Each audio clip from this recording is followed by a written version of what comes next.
اور اپنی ذہنی شیطانیت کے لحاظ سے ہمیشہ جو ہے اپنے کمزوروں پر ظلم ڈالتے آئے ہیں، اور ابھی بھی یہی ہونے والا ہے۔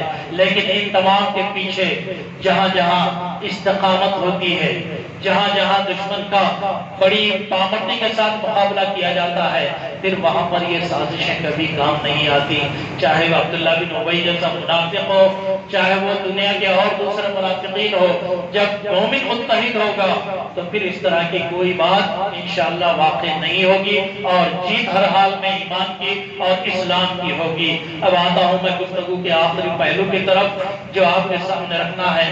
میں نے اس کو بڑا پیارا سے عنوان دیا تھا، آؤ کہ قدسیوں کے قدم چومتے چلے۔ جی چاہتا ہے یہ ہمارے جیالے، یہ ہمارے عظمت والے، یہ ہمارے ایمان کی مضبوط دلائل دینے والے نوجوانوں کے قدموں کو چومے۔ کیوں چومے؟ کیا وجہ ہے؟